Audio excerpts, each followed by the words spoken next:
Do you think knitting is a solitary endeavor or a social endeavor? Join me on my journey and we'll discover that.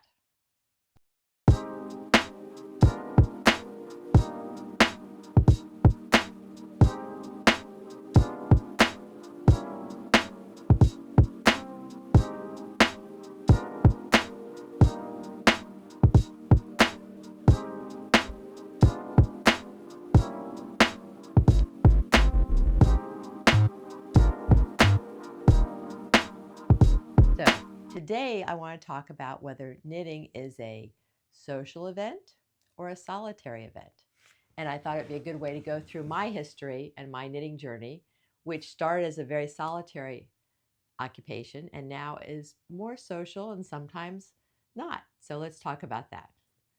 When I first started knitting, I was about 20 years old, and I went to the local yarn store and took an 8-week class about knitting.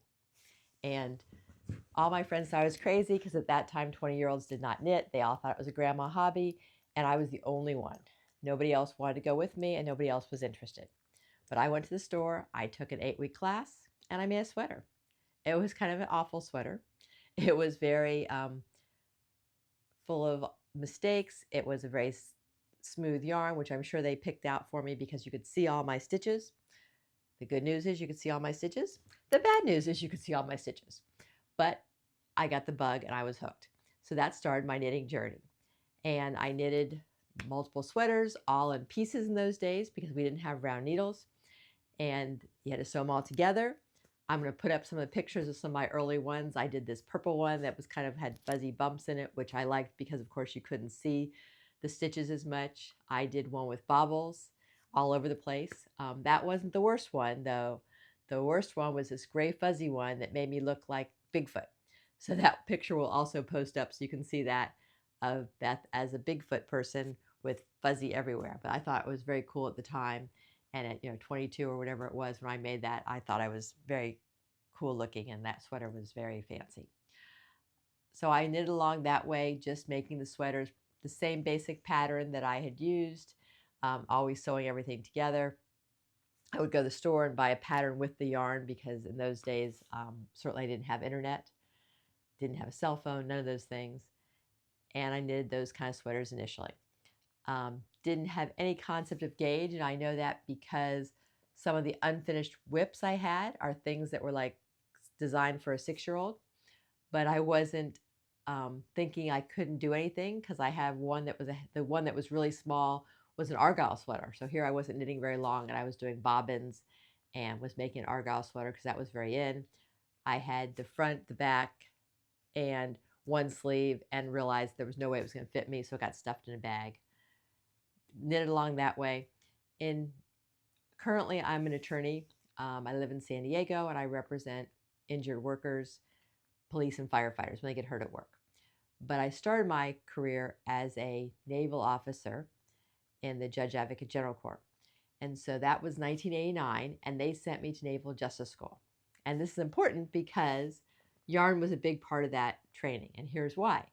I went to Naval Justice School in Newport, Rhode Island. There wasn't enough on-base housing, so I was out in town.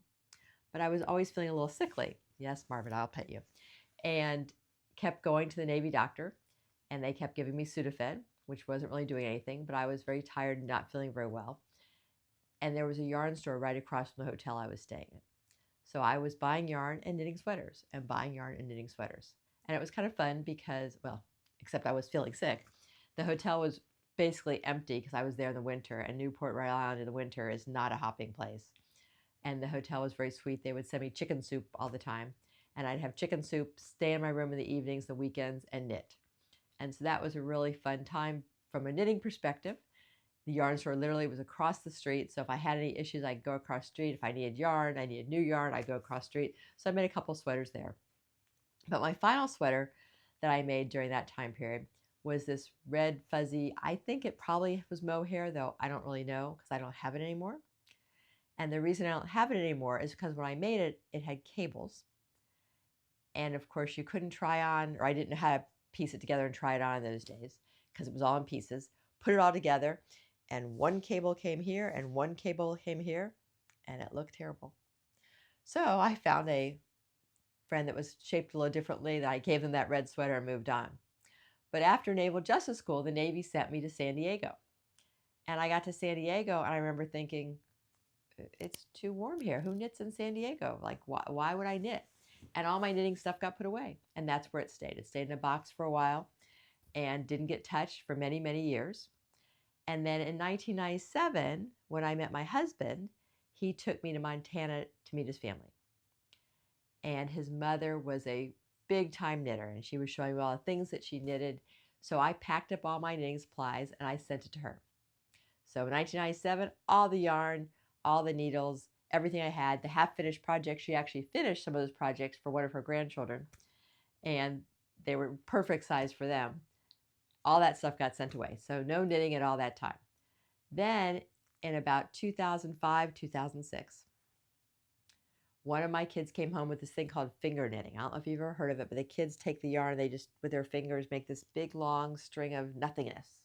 And that's really what it was. Because I said, what do you do with that? I don't know. What does it make? This. What do you do with that? I don't know. I said, I'm going to teach you to knit. She said, oh, but we need more yarn. I need more yarn. I said, no, I'm not buying you more yarn for that. So off to the store we went, and I started knitting again. I taught both kids how to knit. Had no idea about teaching at that time. They were both lefties, and I'm not a lefty. I taught them both continental, which is what I knitted. And I think it was okay, because I think in continental, your left hand is really important. So they both did okay, though my son only wanted to purl. And so they both did it for a little while to humor me, really. And eventually they decided they weren't interested. Though it was kind of fun, I started doing blankets. And I remember sitting on the sideline of Pop Warner practice, knitting a blanket. All these little boys are coming and watching. I'm like, if you don't get away, your coach is going to kill you. Go back, or you're going to be in trouble. And they were all fascinated with what I was doing. But that was my beginning of my back to knitting, and it was just blankets. And I knit blankets for everybody. I was obsessed with blankets. This is one of the first ones I did. And this one is just boxes, 10 stitches of knit, 10 stitches of purl, and I alternated it. And I made this to take to my office, because my office was always freezing. And so that was what I called my office blanket. And I kept that on my lap. It kept me warm. It was perfect. That was one of my first projects. But eventually I discovered the Bernay blanket yarn. And that became my favorite. It was so soft. And I just knit seed stitch. I knit seed stitch continuously for years. And anyone that needed a blanket got a blanket. A kid would come home and say, Mom, so-and-so's birthday's coming up and they like green. So I'd make a green blanket. Mom, so-and-so's birthday's coming up and they like pink. I'd make a pink blanket. And the kids all called them Beth blankets. And they all had them. Sometimes we would go to like cheerleading competitions and all the girls would bring their Beth blankets. And then I would have people I hardly knew. There'd be a court clerk that would be pregnant. She'd get a Beth blanket. I also, one of the things that you had to do for the Navy, what my job was, is at that time I was a reservist then. And you would fly to different reserve centers and represent often young Navy kids that had gotten themselves in trouble and the Navy was trying to kick them out. And a lot of times what part of their problem was they just had a baby and they just got married and they were overwhelmed. So I would bring them a blanket. So I'm sure they thought, who is this crazy Navy captain lawyer person the Navy assigned to me bringing me this baby blanket? And they were all like, okay, thank you, lady. So I'm sure they all thought I'm crazy, which, okay, maybe is not anyhow, not that far from the truth. But I made blankets for everybody. That continued for a while. The only thing that changed is eventually probably 2014-ish. Though I will tell you, those blankets are very good for baseball games. Because when it's freezing, because San Diego is kind of funky weather, it's often warm in the day, and in the evening it will get cold. So when you're sitting at a cold baseball game, we have a big blanket that you're knitting. It's a good deal. Very solitary event at that time. Nobody else was interested. I didn't know any other knitters. None of the women that were in the baseball team or the cheerleading team, none of them knitted. I tried to teach some of them, and they were not really interested. They kind of went along with the program, but not that much. None of them became long-term knitters. They did it a little bit to humor me, and that was it. And they actually would make fun of me at the baseball games because they were always concerned I was missing half the game. Beth, your kid is up to bat. Pay attention.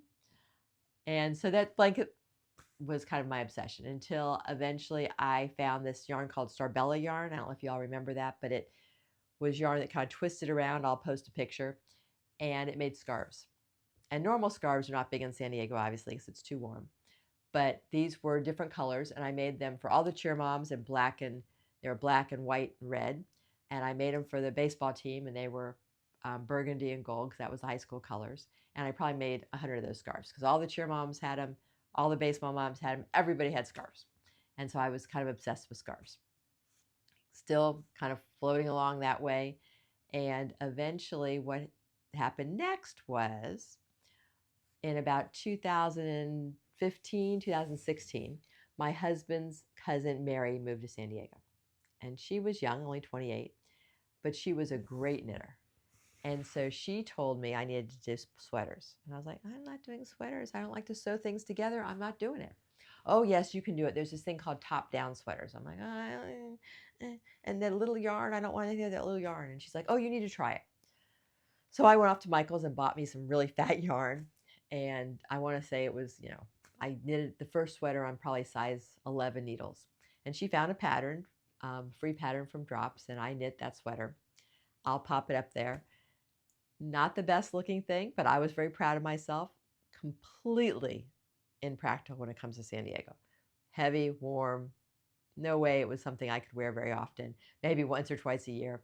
Not a San Diego sweater at all, but it piqued my interest and I liked it. So I made a couple more and started making sweaters. But the problem I was having is I still didn't know anyone else that knit except my cousin Mary. So it's still a solitary thing. I was knitting by myself, knitting at home in the evenings when the kids were asleep and stuff like that. But I didn't really know how to read patterns. And Mary still is a horse trainer. So she has a really busy, crazy work schedule. And so I was always trying to bug her and get her. She'd stop by at the end of the day with her horse stuff on, and she'd help me read through a pattern and get through it. One time we were actually in New York for my son's senior trip, and I'm FaceTiming her. Here's the pattern. What do I do? And she's trying to explain to me over the internet what to do with the pattern. But it was kind of frustrating because I wouldn't really be able to make the progress because I felt like I was being a pain in the neck, bothering her all the time.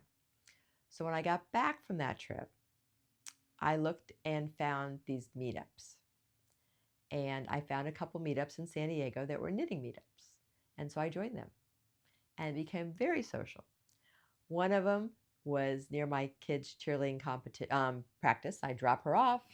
I'd go have dinner and drinks with the ladies, and we would knit. And while they weren't teaching you to knit, they often could help with the patterns. And between the group of us, we could often figure out any weird problem I had. And that was a real boost in my knitting journey, moving me forward. And it was fun. It was fun seeing what other people were knitting. It was fun talking about yarn, having dinner with people that were like-minded. So that was my really first social endeavor when it came to knitting. And I really liked it a lot. The other thing that was happening kind of concurrent with this is, as you remember, we had a big election in 2016. And so in January 2017, I had a friend that was going to the Women's March in San Diego. And I saw online this pussy hat thing. So I thought, I'm going to make you a pussy hat. So I got the pattern, I made the hat. And I'm like, well, I'm going to make more pussy hats. So I started making pussy hats. And all my friends wanted them.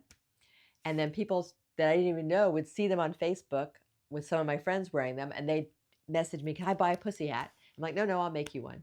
And I probably made 100 of them, pussy hats for everybody. And I was constantly making pussy hats, more pussy hats, more pussy hats. And I would make them, they're basically a long rectangle. And my girlfriend who didn't knit would sew them together. She was, during lunch at work, she'd sew them together for me. So we gave everybody pussy hats. And that was kind of a big change, and that was fun. But what also happened during that time period, which seems unrelated, but you'll see it all comes together at the end, is I had an event called Pussy Hats and Friends Happy Hour. Let's meet, do things, and stop complaining. So I organized this political group that eventually started doing postcards to voters. We did voter registration. We adopted a Syrian refugee family in San Diego. We did texting. We did phone banking, and did all that for the next couple of years. All along, I'm still knitting sweaters, but I'm getting some help from my my friends at the knitting group. What also happened is I bought yarn, and I bought this yarn, and this is why I'm wearing this sweater. And I made this sweater, and I thought, gosh, I can just buy different colors of this yarn and make the same sweater over and over, which is what I did. And it wasn't necessarily different colors. Some of them were like variegated. Some of them were more self-striping. They were very, very different, all this cotton yarn. And I probably made 8 of them. And so that was my new obsession, the same sweater over and over with different yarn. And so I did that for a while. And so I have a whole bunch of these sweaters that a lot of them I've given away over time that were exactly the same. Didn't have to think too hard, didn't have to bother Mary, and just did different yarn, different variegations, different textures. I actually did a couple wool ones that were one for my daughter, one for me. And it was all the same exact pattern, same exact gauge, no thinking involved. And I was happy having, gave me a good opportunity to move out from blankets. And I did a lot of those. Then after the midterms, because I had that whole group that was doing the political stuff, a number of the ladies that were in that group asked me to teach them to knit. So we all went away to one of my friend's condos in Solano Beach, which is near San Diego, for a girls' weekend. And I taught 6 or 7 to knit. All of them are still knitting except for one. One of them decided it was not her thing, but all the rest of them are still knitters. So that's kind of fun. Had no idea what I was doing when I was teaching them to knit. Certainly didn't know what I know now is knitting, new knitting and wine are a really bad combination. We were obviously drinking a lot of wine that weekend, and they were all learning to knit, so you can imagine some of the mistakes that were being made. And I clearly was teaching everyone too much too fast. I wanted everybody to be able to do a sweater right away. That was a mistake, but they all did learn to knit, and they are still knitting. So we had that weekend, and that was like in November. So then December, I had the bright idea of having a holiday brunch, and I invited all the meetup people as well as the people I'd taught to knit. And we had a really nice time. We still have that holiday brunch every year. And that group really bonded, good friends, became a bigger group. The next big event we had is over the President's Day weekend. We had a sleepover, and a bunch of the ladies slept over at my house. And some of them just came early in the morning and stayed late at night. And my plan was everybody was going to knit the same sweater. So I found a cardigan sweater pattern. We all ordered yarn. Everyone had different colors. It was this self-striping kind of yarn, really ugly looking back. Not really appropriate for a cardigan. But anyhow, we all had different colors, and we were all going to do this cardigan. I will tell you there were some tears that weekend. I think we had bitten off more than we could chew. But it did get people some people got very excited, and some of them became really big sweater knitters. Some of the people went back to big blankets. One in that group still only knits blankets. I think she's done one sweater since then, but for the most part, still blankets. One of them, after all these years, that was 2019. One of them, this last December, I finally bullied into doing sweaters, and now she's obsessed with sweaters. But it was all that time, only did blankets, hats, scarves, things like that. But it was a fun weekend, and it kind of got our group really kind of melded together. We started meeting on a regular basis. And then COVID hit. Well, you would think COVID would make it a very solitary event. And at some level it was. We still knit at home. But we're very fortunate here in San Diego, and the weather's wonderful. I always tease that we're like Goldilocks. If it's more than 78, we complain. If it's less than 68, we complain. And 300 days a year, we're good. But what that meant is we could knit in the backyard. And so what would happen is the group would come over, and we'd all bring chairs. Everyone would sit around the backyard, 10, 12 feet away from each other, and we'd knit. And that was a great way to have some social interaction during COVID. And we did that for a long time. And eventually we started moving closer. Eventually we were on the patio, still pretty spread out at tables, but we were all knitting. And that was a very social way that we were able to interact during a very unsocial time period. So it was really nice to have the knitting to do that. During that same time period, one of my friends from high school came to visit San Diego. And she had just started knitting again and joined our group for the time she was visiting and really kind of reconnected a lot. They had sold their house, and they were going from Airbnb to Airbnb like a month at a time to decide what they wanted to do long run and where they wanted to live. So they went to Italy for a month, and we joined them for 2 weeks. And we had a new social kind of event. Sandy and I started looking for yarn stores. Now you would think with as much yarn as they have in Italy, it would have been a pretty easy thing, but it was not that easy. We were Googling it and trying to find yarn stores, and it was not that easy to find them, at least in the area we were at.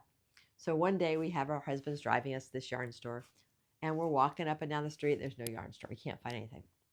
So we finally go into what the address says it is, and it's a men's clothing store. And we go in. Marvin's having a good time here.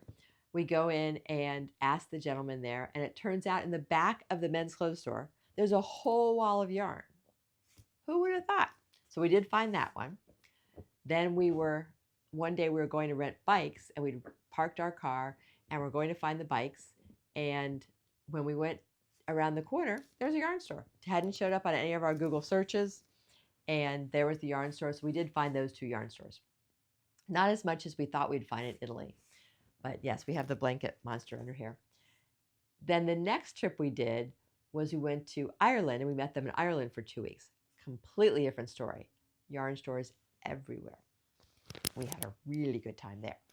And one of the great things about Ireland is there was a couple of the yarn stores that if you bought the yarn, they would ship it home for free, which meant Sandy and I could buy yarn. Our husband didn't realize how much yarn we really bought. So we shipped it home free, and we bought some that we didn't ship home free. So Ireland was really fun. Every single town we were in, they were able to find a yarn store, and we had a good time there. So that was kind of the next big knitting yarn related adventure I had. That was much more social. When we were in Ireland, we actually found a knitting group, and it was, I think, knitters with sticks or something. And we went and had dinner with them, and that was really fun. Though it was kind of funny because it wasn't that far after COVID, and they had just started meeting in person again. And we went to this little restaurant, and we all ordered food and stuff and started knitting. Well, then the manager came over and decided that we couldn't knit there. It didn't look good. Well, some of the ladies got really cranky, and they actually got up and didn't even pay. Sandy and I decided that we were tourists, we better pay our bill. And we went to a different bar and knitted. But that was kind of fun because we met these women in Ireland, and we got to sit and knit and spend the evening with them. And that was really a nice time. That was a great adventure, and it was a good thing we did. So if you ever travel, I highly suggest looking at the meetups because you never know what you're going to find. And I Googled a couple, and I've done that a couple different times. So I've been places, and I've looked for women to knit with, and I've gone and found a yarn store that did it and things like that. So that was great fun. So I did that. The next big knitting adventure, before I retired from the Navy as a reservist, I retired 2 years ago after 35 years. I was stationed in Stuttgart, Germany for 5 months. They were short-staffed. They needed reservist help, so they sent me over there. And I had a complete awakening. The yarn and the knitting culture in Europe is so much different than in the United States. You know, in the United States, when you go to find a yarn store, it's often in some industrial section, really off the beaten path. But in Europe, like, for example, I met an old exchange student I had in Munich, and we were able to walk to 3 yarn stores right in downtown Munich. One day when I didn't really know anyone when I was first there, I did my own yarn crawl in Stuttgart. I think there was like 5 yarn stores I went to within driving distance that was not that far. So that was really fun. And then what I also did is every time I would travel somewhere, I'd take the train to Paris with friends, and we'd go to yarn stores. Went to Budapest with a different friend, and I convinced her that we should wake up extra early, even though we had a tour scheduled that day, and we should be at the store at 9 o'clock.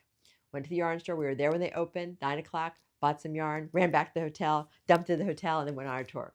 So I was able to buy yarn from different countries, which was really fun because now instead of saying, here's my refrigerator magnet, I can say, you see this sweater I made? This yarn is from Budapest. This yarn is from Ireland. And I really love that. I get a big kick out of that. And a lot of my stash is from my travels. I always try and support local yarn stores, and I think that's great fun. So that was really exciting, and that was a really fun thing I did while I was in Germany. And the best part is when you are traveling on orders, the airlines let you take, yes, 5 suitcases.